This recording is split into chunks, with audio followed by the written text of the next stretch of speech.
This happened to me 2 years ago in rural Vietnam.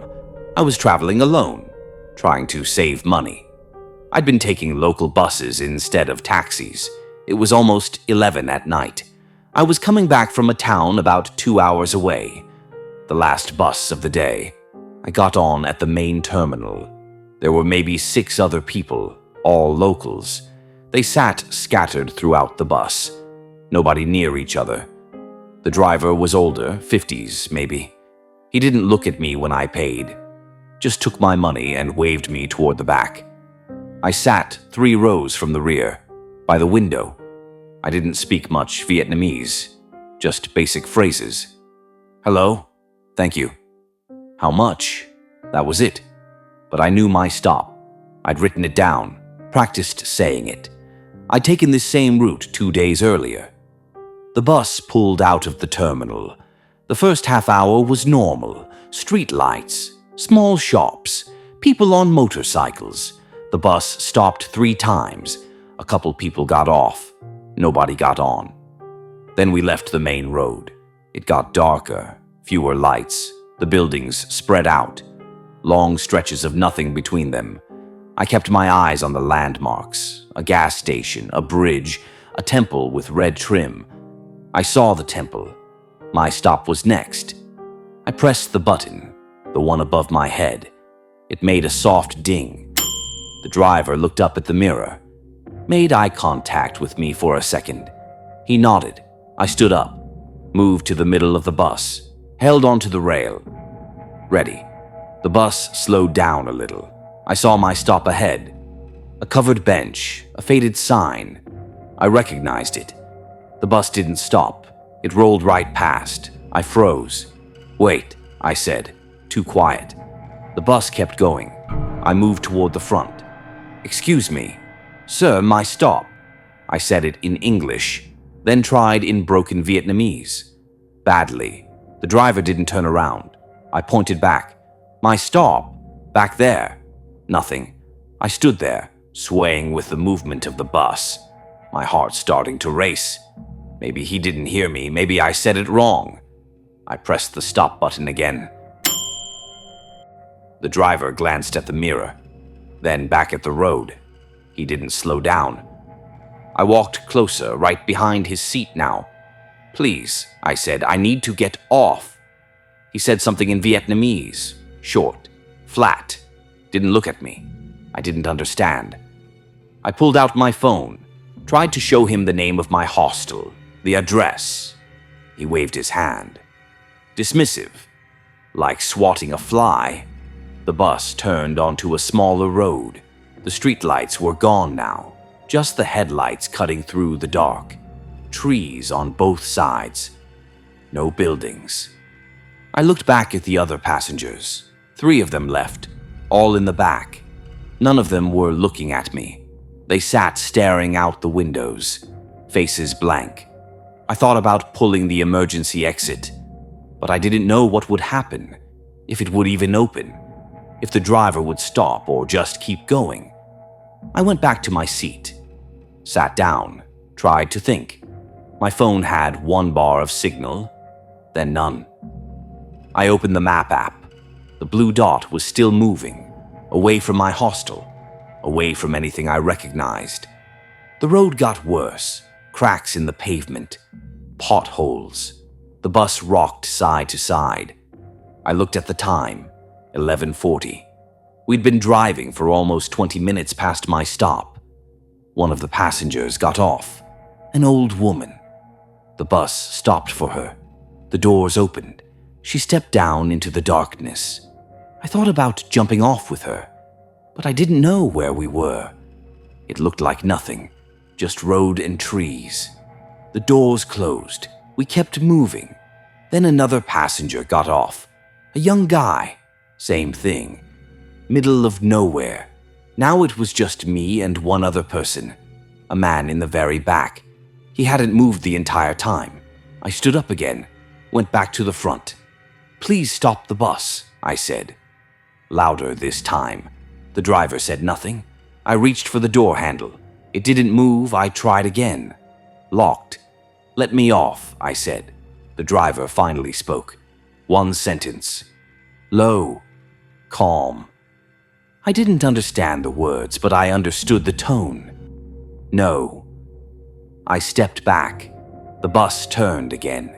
This road was even narrower, unpaved, dirt and gravel, no lights anywhere. I looked out the window, couldn't see anything, just black.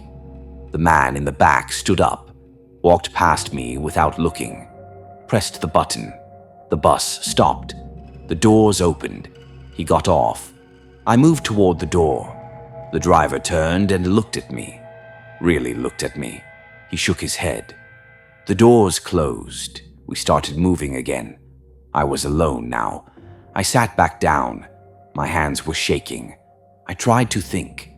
If I screamed, would anyone hear? If I broke a window, could I run? But run where? We were in the middle of nowhere. The bus drove for another 10 minutes. Then it stopped. The engine shut off. I didn't move. The driver stood up, stretched, opened the door, stepped outside. I waited. He didn't come back. I grabbed my bag, moved to the front, looked out. We were parked in a small dirt lot. There was a concrete building, no sign, a single light bulb above the door. The driver was smoking a cigarette, leaning against the bus. I stepped off. "Where are we?" I asked. He didn't answer. I looked around. There was nothing else. Just the building, the lot, trees. I heard voices, turned. 2 men came out of the building. They looked at me, said something to the driver. He nodded. One of them gestured toward the building. I didn't move. The driver flicked his cigarette away, said something, pointed at the building. I shook my head. He shrugged, got back on the bus. The engine started. I stood there, watching. The bus pulled away. I was left standing in the dirt with 2 strangers. One of them said something, motioned for me to follow. I didn't know what else to do. Inside, there were tables, a few men sitting, drinking. It looked like a rest stop or a bar. One of the men spoke a little English. I told him what happened. He made a phone call. 20 minutes later, a motorcycle taxi showed up. He drove me back to my hostel. It took 40 minutes. I paid him. Went to my room. Didn't sleep. The next day, I asked the hostel owner about the bus route. She said the last bus always stops at the main stops. She'd never heard of a driver skipping one. I showed her where the bus had taken me, on a map. She looked confused. "That's not on the route," she said. I asked what the building was. She didn't know. I never took that bus again. I think about it sometimes, why he didn't stop, why he took me there, why those men were waiting.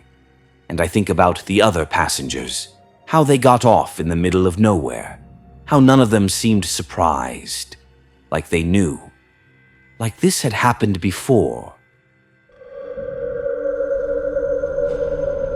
This happened to me in Morocco. I was 24, traveling alone for the first time. I'd spent the day in the old Medina in Marrakesh. By the time I tried to leave, it was almost 6 in the evening. The sun was starting to drop. I got turned around. The Medina is a maze, narrow alleys, identical doorways, no street signs I could read. I walked in circles for 20 minutes. My phone battery was at 15%. I'd been using it for photos all day. I stopped near a small shop, pulled out my map, trying to figure out where I was. A man approached me, mid-30s, clean clothes, glasses. He smiled. "You are lost?" he asked. His English was accented but clear.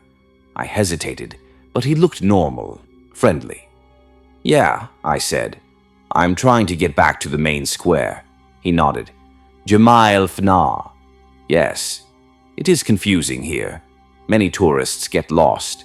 He pointed down the alley. "That way is faster, but many turns.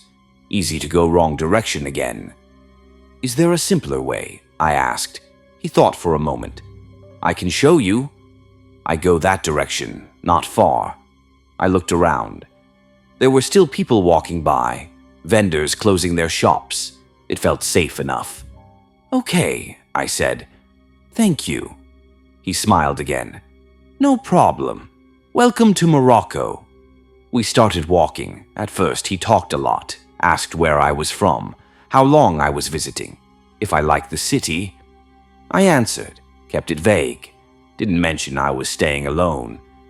He told me he worked nearby, in a shop that sold leather goods. He knew the Medina well, had lived here his whole life. It felt normal. We turned left, then right, then left again. The alleys got narrower. I noticed there were fewer people now, just a couple walking the other direction, an old man sitting in a doorway. Is it much farther? I asked. Not far, he said. Maybe 5 minutes. We kept walking. He stopped talking. I glanced at him. He was looking straight ahead now, not smiling anymore, just walking. I looked around. The shops here were closed, metal shutters pulled down. No lights inside, no one else on the street. Are we still going toward the square? I asked. Yes, he said. Didn't look at me. We turned again. This alley was even darker. The buildings were taller here, blocked the last of the daylight. I slowed down.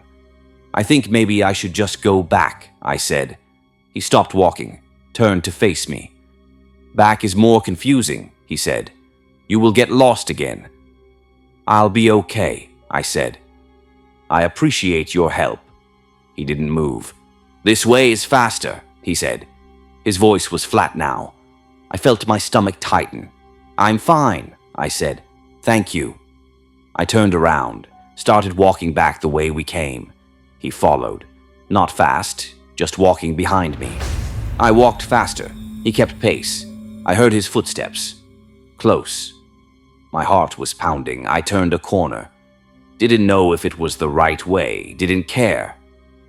The alley opened up slightly. I saw a woman ahead, hanging laundry in a window. I walked toward her, toward light, toward anything. The footsteps behind me stopped. I didn't turn around, just kept walking.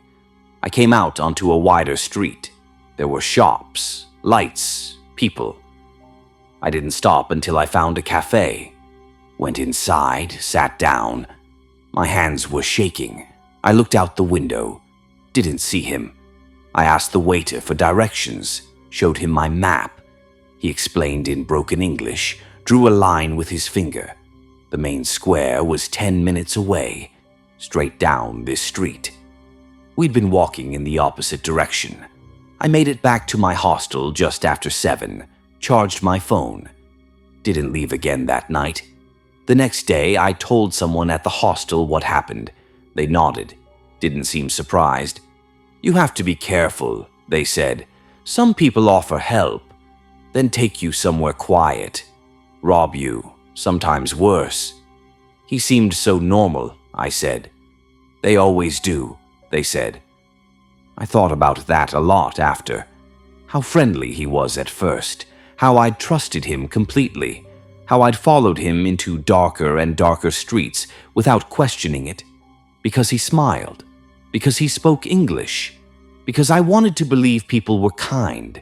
I think about the moment I realized, when his voice changed, when he stopped explaining, when I understood I was alone with a stranger in a place I couldn't name or describe to anyone. I think about how quiet it was in those alleys, how quickly we'd gone from crowds to nothing, how I didn't even notice until it was almost too late. And I think about what would have happened if I hadn't turned back, if I'd kept trusting him, if we'd walked just a little bit farther. I don't know what he wanted. Maybe he would have just asked for money. Maybe it was something else. I'll never know. But I know he wasn't taking me to the square. And I know he followed me when I tried to leave. And I know I was lucky, because I hesitated, because I listened to that quiet voice that said something was wrong. I stayed in Morocco for another week, but I never walked alone at night again, And I never accepted help from strangers. Not because everyone is dangerous, but because you can't tell the difference. Not until it's too late.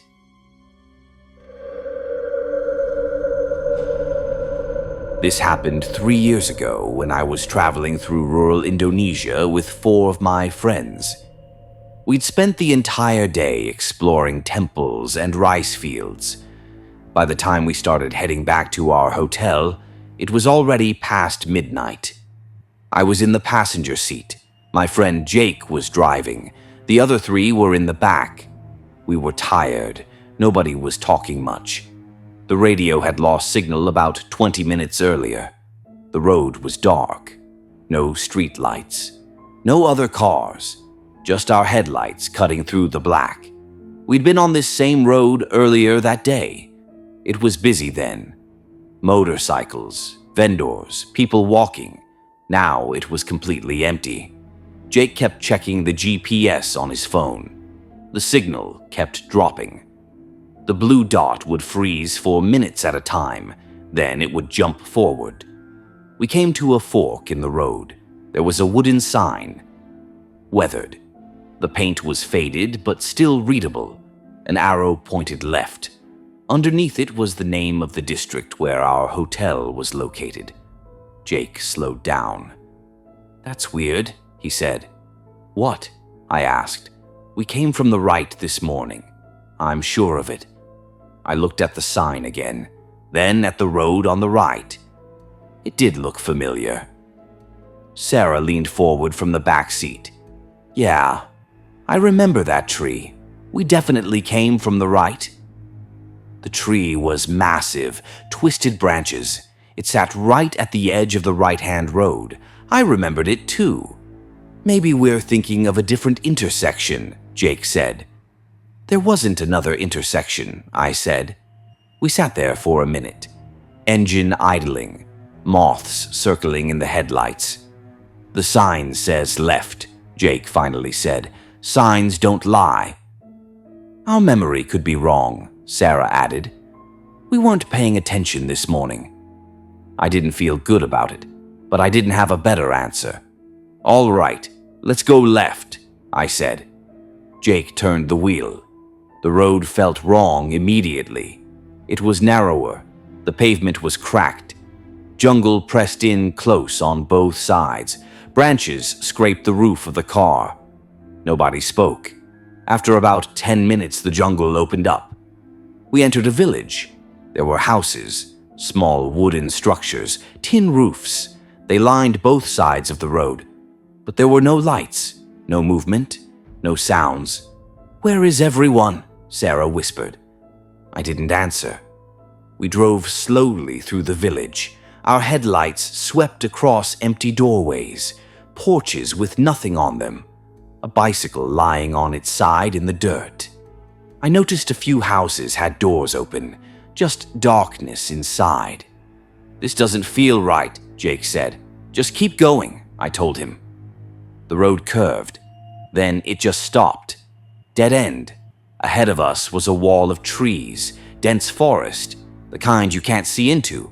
Jake put the car in park. "What the hell?" he said. I pulled out my phone. No signal. The GPS showed nothing, just a gray screen. "We need to turn around," Sarah said. Her voice was shaking. That's when we heard it. A sound from the forest. It was rhythmic, like wood hitting wood, slow, steady. "Start the car," I said. "It's already on," Jake said. The sound stopped. Then we saw them. People. They came out from between the houses, from the shadows, from doorways we thought were empty. They didn't walk fast. They didn't run. They just moved toward us. Silent. There were maybe 15 of them. Maybe more. Hard to tell in the dark. They wore simple clothing. Sarongs. Some were shirtless. They didn't look like the people we'd seen in town earlier. Their faces were blank, expressionless. "Jake," I said quietly. "I see them," he said. They formed a loose circle around the car, not close enough to touch it. but close enough that we couldn't drive forward or backward without hitting them. One of them was an old man. He stood directly in front of the car. He tilted his head slightly, staring at us through the windshield. Sarah started crying in the back seat. "What do they want?" she asked. Nobody answered. The old man raised one hand, slowly. He pointed back the way we came. Then he lowered his hand. Nobody moved. "Should we get out and talk to them?" my friend Ben asked from the back.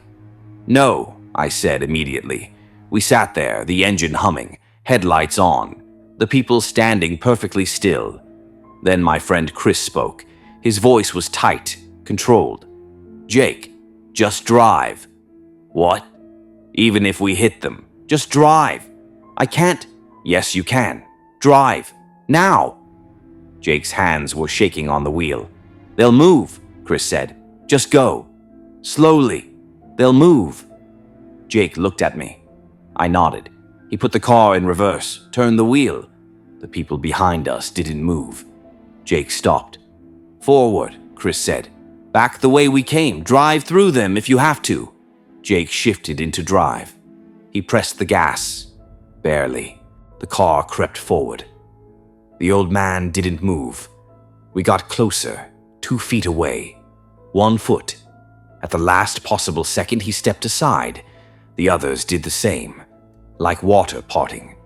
We drove through them. Slowly. I didn't look at their faces. I kept my eyes straight ahead. Once we were past them, Jake accelerated. Not too fast, just steady. I turned around to look through the back window. They were standing in the road, watching us leave. Then they disappeared into the darkness. We got back to the fork in the road. Jake turned right without hesitating. The road looked exactly like I remembered. We found our hotel 20 minutes later. Nobody spoke the entire drive. The next morning, we asked the hotel staff about the village. They looked confused. They said there was no village on that road. The left fork didn't go anywhere. It was an old logging route, abandoned years ago. We showed them on a map. They insisted we were mistaken. Later that day, I convinced Jake to drive back to the fork with me. Just the two of us. Daylight. The sign was still there, but the arrow didn't point left anymore. It pointed right. The paint was faded, cracked. It looked like it had been pointing right for years. We didn't take the left road again. We didn't investigate. I think about it sometimes. Why those people came out of the darkness. Why they surrounded the car. Why they let us leave. I think about the sign, how it was pointing left that night, how it's pointing right now. Someone moved it. Someone wanted us to turn left. And I wonder what would have happened if we'd gotten out of the car, or if Jake had hesitated a few seconds longer, or if those people had decided not to step aside. We found the rental online.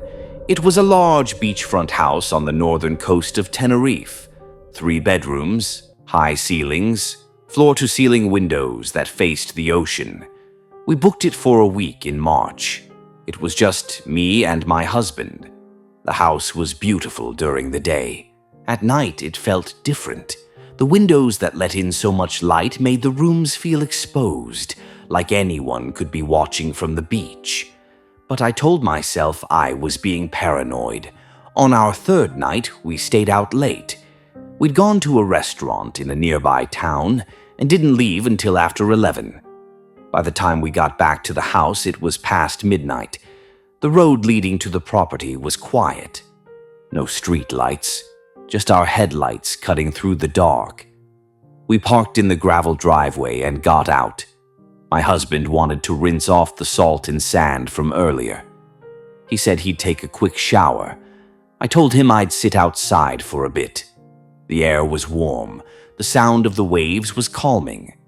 I sat on the patio facing the beach. There was a low wall separating the property from the sand. Beyond that, nothing but darkness and the ocean. I'd been sitting there for maybe 5 minutes when I saw movement on the road. A man on a bicycle. He was riding slowly, too slowly. He didn't have a light on the bike. I only saw him because of the faint glow from the house. He passed the driveway, kept going, disappeared around the curve. I didn't think much of it. A minute later, I saw him again. He was coming back. Same slow pace, same direction. This time, he slowed down even more as he passed the house. I couldn't see his face, just his shape against the dark road.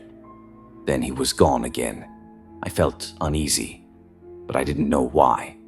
People ride bikes at night. It wasn't impossible. Maybe he lived nearby. Maybe he was just out for a ride. Still, something felt wrong. I stayed outside for a few more minutes. I kept looking at the road, waiting to see if he'd come back again. He didn't. I heard the sliding door open behind me. My husband stepped out. His hair was wet. "I'm heading up to shower," he said. I nodded. "Okay." He looked at me. "You coming in?" I hesitated. I don't know why. I almost said yes. But I didn't. "I'll stay out here a little longer," I said. He shrugged. "All right, don't stay out too long." He went back inside. I heard the door slide shut. I sat there in the quiet, listening to the waves, trying to shake the feeling that something wasn't right. Then I heard him scream. It wasn't loud, but it was sharp, panicked. I stood up. My heart was pounding. I ran to the door and pulled it open. "What happened?" I shouted. He didn't answer. I heard footsteps, fast, coming from upstairs. Then I saw him at the top of the stairs. His face was pale. "There's someone in the house," he said. I froze. "What?" "There's a man upstairs in the back room." The back room was a small bedroom we hadn't used. We'd looked inside once when we first arrived. It had a single bed and a curtain covering the window. We hadn't opened the door since. "Where is he now?" I asked. "I don't know. He ran." My husband came down the stairs. His hands were shaking. He told me what happened. He'd gone upstairs to use the master bathroom. On his way down the hall, he heard something, a faint rustling sound. He thought maybe it was the wind. But the sound came from the back room. He opened the door. The man was standing behind the curtain. My husband said he only saw him because of the way the fabric moved, like someone had just stepped back. He pulled the curtain aside. The man was pressed against the wall, thin, dark clothes. He didn't say anything. For a second, they just stared at each other. Then the man moved. He pushed past my husband, not aggressively, almost like he was trying to get away. My husband said he didn't try to hurt him. He just wanted out. The man ran to the window. It was already open. He climbed through and dropped onto the roof of the patio below. By the time my husband got to the window, the man was gone. We stood in the living room. Neither of us knew what to do. I asked if we should call the police. My husband said he didn't know. The man was already gone. And we didn't speak much Spanish. We walked through the house, checking the doors, the windows. Everything was locked, except one window, the window in the back room. It had been unlocked, cracked open just enough that you wouldn't notice unless you were looking. I asked my husband if he'd opened it. He said no. I hadn't either. We stood there looking at it, trying to understand. Then I remembered. Earlier that day, we'd gone into town for groceries. We'd been gone for a few hours. The window must have been unlocked then, maybe even before. We went back downstairs. I looked out at the road. I told my husband about the man on the bicycle, how he'd passed the house twice, how slow he'd been moving. He didn't say anything. We didn't sleep that night. We sat in the living room with the lights on, waiting for morning.